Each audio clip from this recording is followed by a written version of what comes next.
2014 যে নির্বাচন, সেই নির্বাচনে 154টি আসন নির্বাচনের পূর্বেই তারা ডিক্লেয়ার করে নিয়েছিল। যুদ্ধ করেছি গণতন্ত্রের জন্য, আমরা যুদ্ধ করেছি ভোটাধিকারের জন্য, আমরা যুদ্ধ করেছি দুর্নীতিমুক্ত বাংলাদেশ গড়ার জন্য। আমার ভোট আমি দিব, যাকে খুশি তাকে দিব। 2014 যে নির্বাচন হয়েছে, সেই নির্বাচনে খুনি হাসিনা দেখেছে তারা জনগণের জন্য কোনো কাজ করেনি।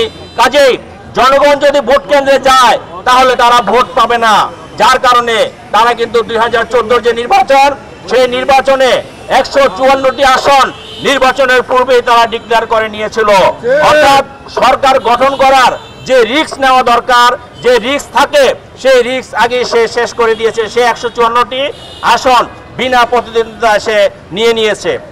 তারপরে আসেন 2018-তে আমরা একটি নতুন সংযোজন পেলাম, সেটা হলো গায়েবী মামলা। আপনারা দেখেছেন বিএনপির প্রতিটা নেতাকর্মী এমনি বাড়িতে থাকতে পারে না, তারপর গায়েবী মামলা দিয়ে একজন মৃত মানুষের বিরুদ্ধেও ওই খুনি হাসিনায় গায়েবী মামলা দিয়েছে। 30 তারিখে ভোট ছিল 30শে ডিসেম্বর, সেই ভোট 29 তারিখে হয়ে গিয়েছে। তার মানে কি খুনি হাসিনা কোনোভাবেই চায় না যে জনগণ ভোট দিতে আসুক। এদেশের তিনবারের প্রধানমন্ত্রী দেশনেত্রী বেগম খালেদা জিয়াকে মিথ্যা মামলায় সাজা দিয়ে 2018-তে কিভাবে জেলে ঢুকিয়েছে। আমরা বলতে চাই এই অন্যায় অত্যাচার অবিচারের বিরুদ্ধে বিএনপি সবসময় সজাগ ছিল, দেশের মানুষকে ঐক্যবদ্ধ করেছে তারেক রহমানের নেতৃত্বে, এবং সেই ঐক্যবদ্ধ হওয়ার কারণেই 2024-এ যে নির্বাচন দিয়েছিল 7ই জানুয়ারি, সেই নির্বাচনে কিন্তু বিএনপি শুধু আজকে যেমন আমরা রিফ্লেক্ট বিলি করবো 31 দফা, এরকম রিফ্লেক্ট বিলি করেছে, জনগণকে সচেতন করেছে, জনগণ যাতে বোঝে এই ভোট চোর ডাকাতকে কিভাবে প্রতিহত করতে হয়। তারপরে আমাদের আন্দোলন চলতে থাকলো।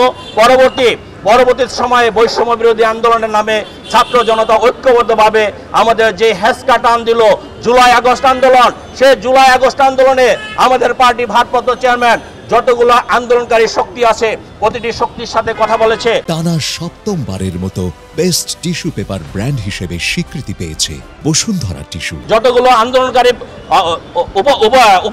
উপাদান আছে প্রতিটি উপাদানের সাথে কথা বলেছে।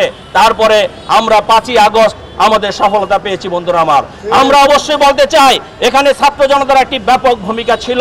অনেক ছাত্র মৃত্যুবরণ করেছে, অনেক সাধারণ জনতা মৃত্যুবরণ করেছে, শহীদ হয়েছে। বিএনপি 422 জন নেতাকর্মী নিহত হয়েছে। এই নিহতদের উপরে পাড়া দিয়ে আজকে যারা অতিরঞ্জিত করছে, আমরা বলতে চাই আপনারা যদি জুলাই আগস্টে যে আন্দোলন হয়েছে সেই শহীদদেরকে শ্রদ্ধা না করেন, সেই শহীদদেরকে মনে না রাখেন, তাহলে আগামীতে যখন এরকম আন্দোলন আসবে আপনাদেরকে মানুষ দূর করবে, আপনাদের ডাকে মানুষ সাড়া দিবে না। সেই জন্য আমি বলবো আজকে কোনো একটি গোষ্ঠীকে ছোট করে দেখার সুযোগ নাই। আমরা সকলে ঐক্যবদ্ধভাবে এই দেশের সাধারণ মানুষকে ঐক্যবদ্ধ করেছেন তারেক রহমান, এবং তার ডাকে আন্দোলনে সাড়া দিয়ে আমরা 5ই আগস্ট আমরা বিজয়ী হয়েছি। আমরা যুদ্ধ করেছি গণতন্ত্রের জন্য, আমরা যুদ্ধ করেছি ভোটাধিকারের জন্য, আমরা যুদ্ধ করেছি দুর্নীতিমুক্ত বাংলাদেশ গড়ার জন্য, আমরা যুদ্ধ করেছি এদেশে আমার বাক স্বাধীনতা রক্ষা করার জন্য, বাংলাদেশের স্বাধীনতা রক্ষা করার জন্য।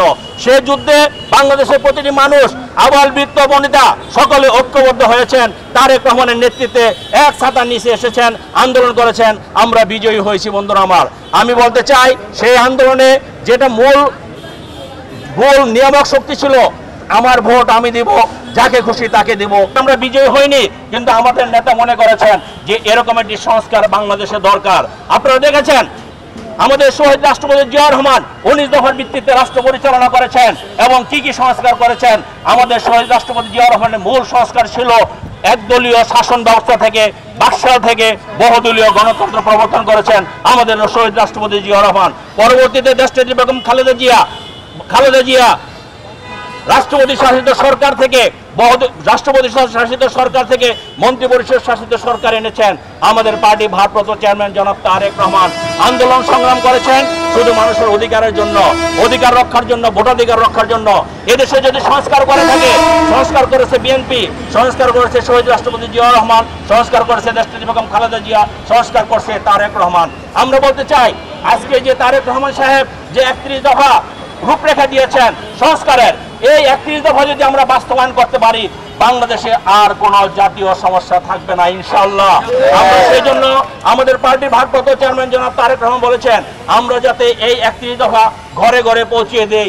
এটা একটা আগামী দিনে বিএনপি নির্বাচন, আপনারা যদি জনগণ যদি বিএনপিকে ভোট দেয় এবং রাষ্ট্র পরিচালনার ক্ষেত্রে এটা একটা সনদ। আমি মনে করি প্রতিটি নাগরিকের জানার দরকার আছে আমি বিএনপিকে কেন ভোট দিব।